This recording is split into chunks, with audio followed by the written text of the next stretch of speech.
बाबा जी की प्यारी सात संगत जी राधा स्वामी। आप सब जानते हैं कि ब्यास में तो सत्संग हर रोज होता है। दूर दूर से पाठी सत्संग करता सत्संग करने जाते हैं। अगर बाबा जी ब्यास में होते हैं तो वह भी कुछ समय के लिए स्टेज पर आकर बैठते हैं और संगत को चाहे 5 मिनट ही क्यों ना दर्शन देते हैं। एक बार ऐसे ही एक सत्संगकर्ता स्टेज पर बाबा जी के पास आकर बैठी। पाठी ने जैसे ही शब्द पढ़ा, उसका अर्थ बताने के लिए जैसे ही वह बोलने लगी तो बाबा जी के चरणों में गिर गई।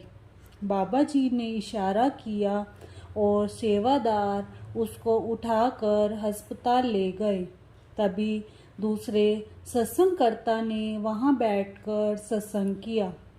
सत्संग के बाद पता चला कि वही सत्संगकर्ता की मौत हो गई थी।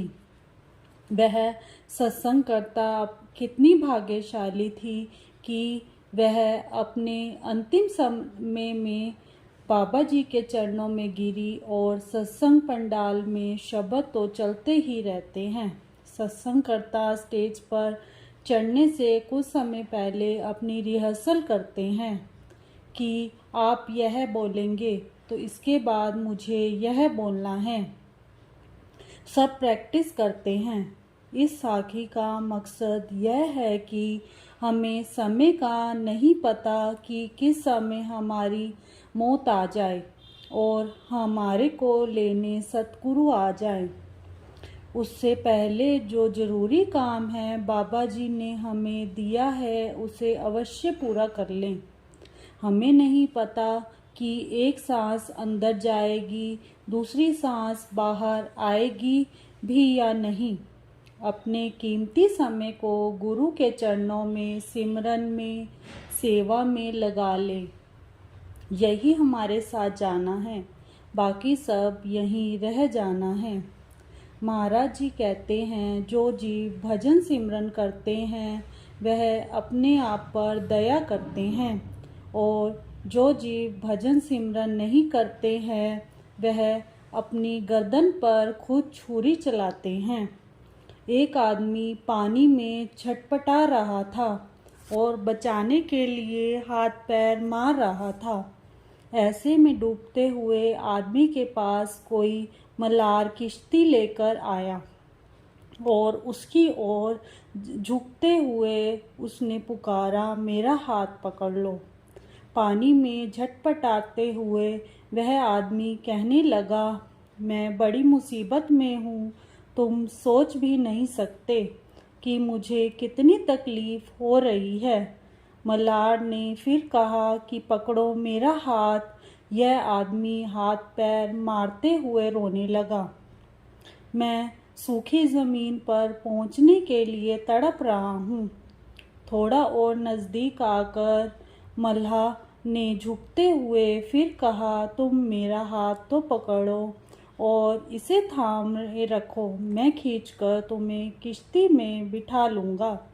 लेकिन वह आदमी जल्दी जल्दी पानी में हाथ पैर मारते हुए बोलता गया, मेरे ही साथ ऐसा क्यों हुआ?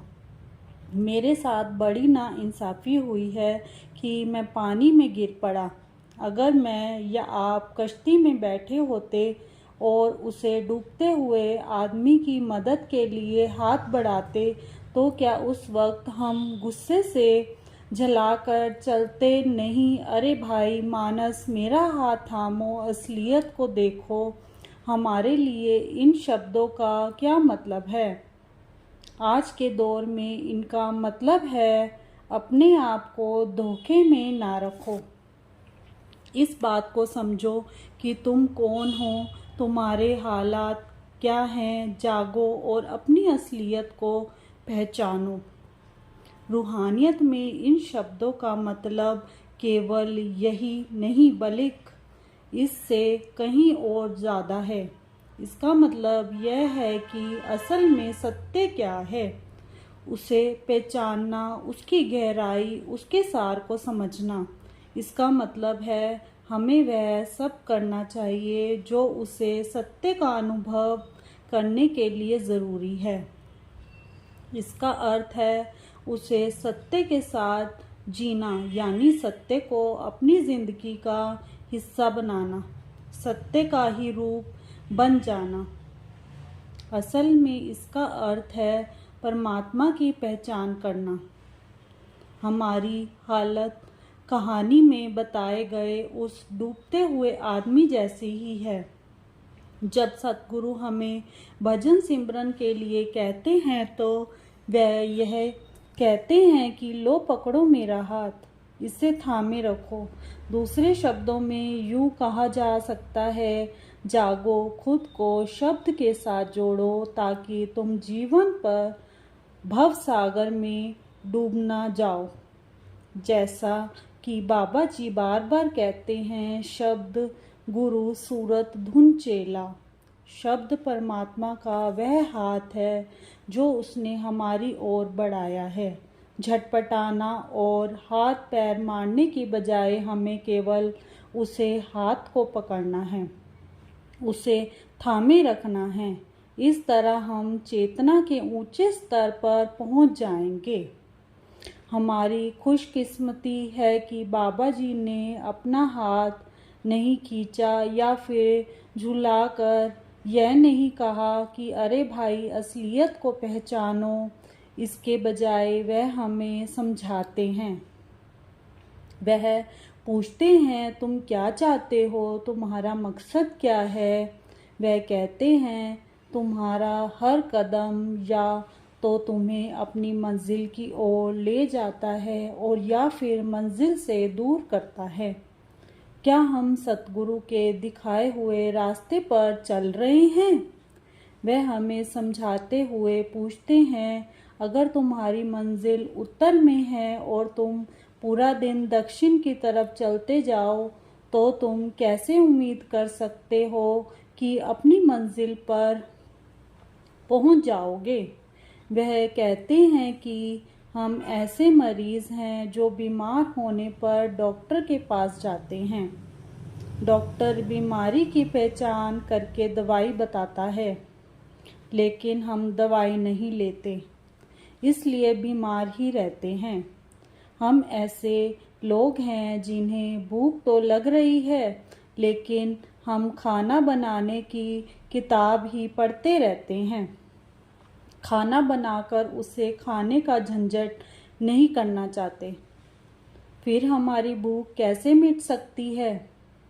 हमने बाबा जी को यह सब कितनी बार कहते हुए सुना है कि हम उनके सत्संग सुनते हैं। वह कितना जोर देकर बार बार सत्संग से विनती करते हैं कि पूरी लगन से रोज भजन सिमरन करो।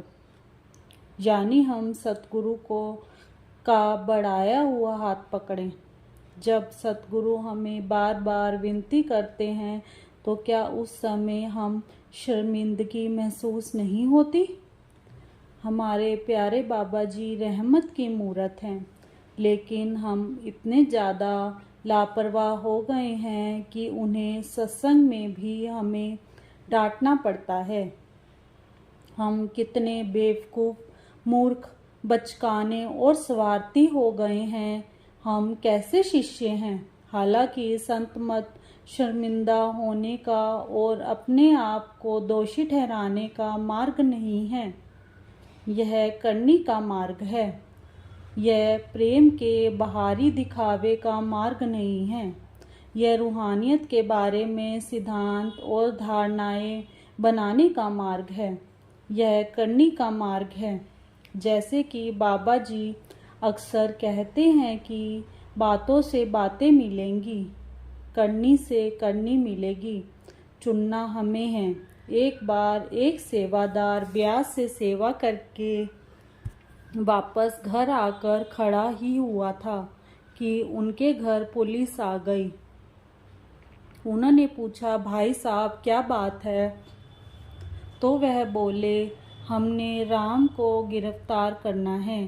तो उसने कहा कि राम तो मैं ही हूँ। उन्होंने कहा चलो हमारे साथ। उसने कहा कि हमारी गलती क्या है, और वह बोले तुम्हारी भाभी ने सुसाइड किया था, उसमें उसने तुम्हारा नाम भी लिखा है।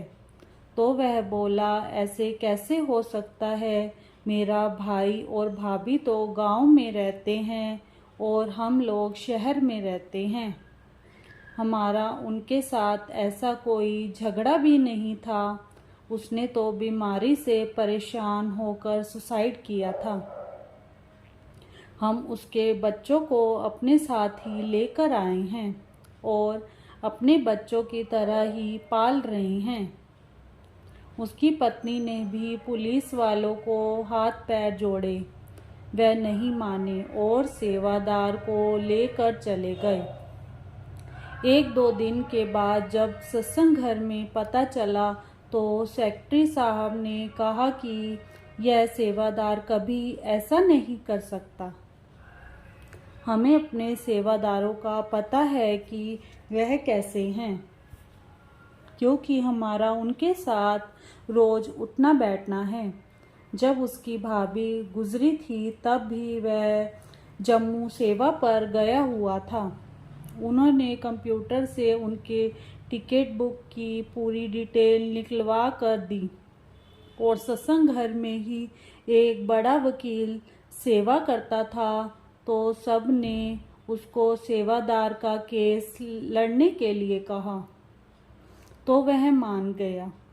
वह सत्संग घर से सारे सबूत इकट्ठे करके और जो सेवादार उसके साथ सेवा पर गए थे उनकी भी गवाही दिलवाई। दूसरे सेवादारों ने जाकर कहा कि वह उस समय हमारे साथ जम्मू सेवा पर था। उन सब के साथ के कारण जल्द ही वह सेवादार छूट गया। बचाने वाले तो बाबा जी थे, लेकिन नाम सेवादारों का हुआ। जल्द ही वह सेवादार अपनी सेवा पर सत्संग घर में आने लगा और सबसे पहले अपने सेवादार भाइयों का शुक्रिया करने लगा। राधा स्वामी। अगर आपको हमारी साखी अच्छी लगे तो कृपया चैनल को सब्सक्राइब करें। राधा स्वामी।